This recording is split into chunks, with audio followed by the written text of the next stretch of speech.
Hey guys, Novastar here, and I'm going to try something a little bit different.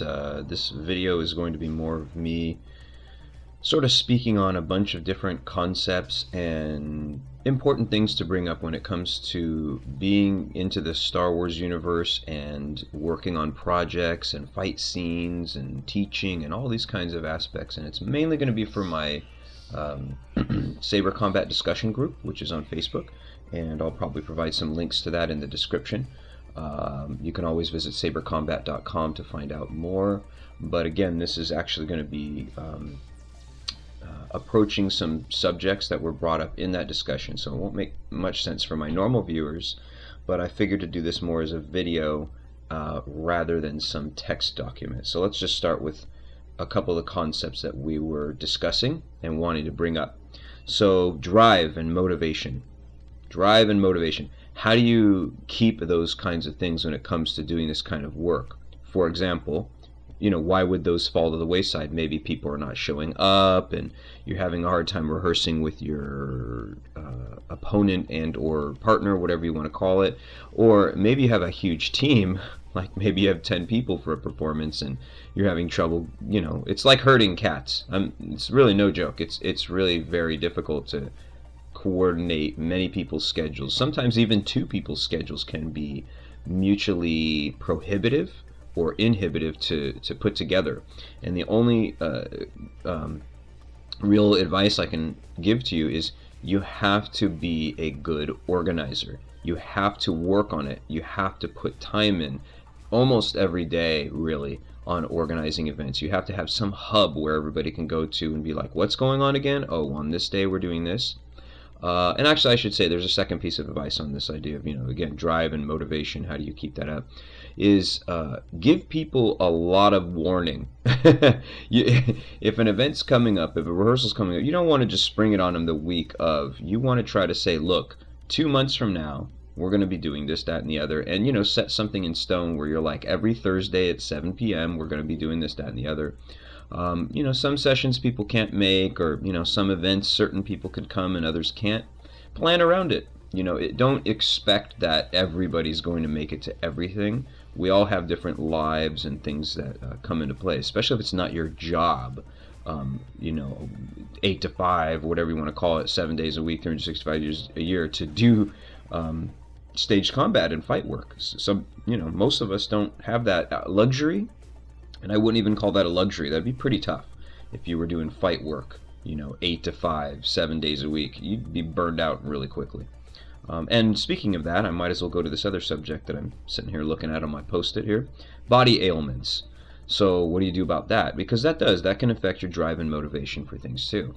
And all I can say with that is you have to condition your body. You need to work on your basics. That's really what it comes down to. You can't just say, okay, well, now that I did a really complicated fight scene and I'm so cool here and I've got this costume and now I'm awesome, I'll let all my basic training fall to the wayside. I want the fancy stuff. I want to do all the cool, pretty looking actions, and that's all that matters anymore. What's the new gimmick? What's the next gimmick? What's the next No, you don't want to do that. You want to say, look, I need to practice my sidekick. And people will be like, oh, come on, sidekick, that's so basic, and why don't you practice the super... You'd be like, no, I'm going to practice my basic kicks, for example. Or I'm going to practice my basic targeting, my basic attacks, where I go straight to the target, no fancy glitz and glamour. I'm going to go straight there, hit the head, whatever it is. And you can practice them in the air. You can practice them in front of a mirror. You can practice them on a wooden dummy. You could practice on a tree. Hopefully nobody's going to come out and say, hey, don't murder that tree. You can practice on a dummy pad. I mean, it's really up to you if you can't do these things, but you got to condition your body. You got to keep moving stuff. You got to stretch out. You got to cool down, warm down, however you want to do it. Everybody's body is different. That's what I have found over all the years. So a lot of people say, well, the secret is you got to first stretch, then this, then do jumping jack. It's different for everybody. Every single person has different muscle sets and tendons that are weak or strong or medium or long or whatever. You have to find out what works for your body. So if you start having a whole bunch of, oh, my shoulder is constantly killing me, you need to start addressing that and think, well, what is it that I am doing that's causing so much pain? Am I overusing it? Am I just using it a lot but not warming it up the way that it needs it from my own body? And you don't look to other people for that. If you look at someone else and you go, but Johnny never warms up, he always does so I don't need to. It's like, well, that might be the case, but most likely Johnny's different from you. You're yourself, so you have to warm up yourself the way that you need to do it. I swear, it's different for everybody. I used to work with my man Hans Wickling, and the way that he warmed up and stretched out was completely different from the way I did. By the way, you can see Hans on DVD too, the Saber Combat DVDs, if you want to check it out. We do a fight scene on there where I'm unarmed and he has a saber and this stuff. And he teaches the sweep kick and a bunch of other kinds of cool things on the DVD. And he's been one of my mentors and instructors and friends and associates over the years. But anyhow, all I'm saying is, like, Hans is a different person. He's been involved in martial arts much longer than I have, and his focus has been entirely different. But it doesn't matter. The point is that's the thing. He does his, I guess I'll say, a regime, his methodology for warming up and doing his, and I have mine. And it doesn't mean that his is correct and mine is incorrect. Sure, fundamentally you could look at someone's, maybe the way they stretch out, you might say, hey, be careful, you're messing your ligaments up. But you get my point, is that you don't have to say, oh, okay, Bob does 20 jumping jacks, that means I should. Bob does this stretch first, so I should. Bob spends a lot of time on his neck, but not as much on his feet, or whatever, so I should. No, you should think about it like, well, I need to do what I need to do to take care of it, okay? All right, so let's see here. We're just about 7 minutes in the video. I don't want to make these too long. I'm going to kind of split these up into, categories. So how about the last one I'm going to go on to right now is procrastination. That was asked by my group. That kind of just leads right back into drive and motivation. The goals that you set out to achieve, the things that are in between you and those goals and those achievements of those goals are discipline and consistency. Okay?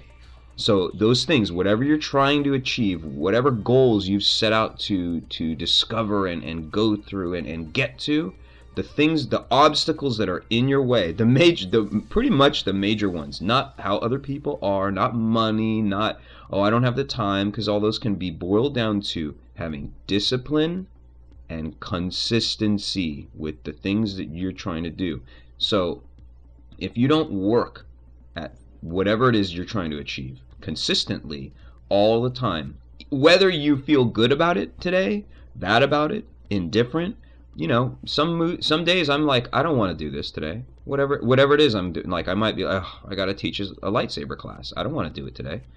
You might all think, oh God, well, it's always fun, and of course it's always fun. I mean, but you have these days where you don't want to do it, so you procrastinate or whatever. Again, my recommendation is just do the work. You don't think too hard about it and be like, well, how do I feel today? Do I want to get up and go to work? No. You have to say, this is how I roll. If I'm tired today, I go to work. If I'm feeling great today, I go to work. If I'm like, oh, I injured myself yesterday, I still go to work and maybe work around the injury. But it's like, you got to make sure that you don't just put stuff off and keep putting it off until the last minute. Usually when you do that, you get really crappy results. Be honest with yourself. That happens, right? When you're like, oh, I have a performance, and then you wait until like a week before, then you rehearse this kind of shoddy performance. It's not ready. You feel you are because you have a few solid rehearsals where you've like done it over and over and over and over in a period of an hour or two. But then you go and perform it, and other things come up. You're nervous. There's the energy of the audience if you're performing live. You've got your costumes possibly now, and so on and so on. So just don't procrastinate. Use discipline and consistency to get to the goals that you want to do. Give yourself the time that's needed.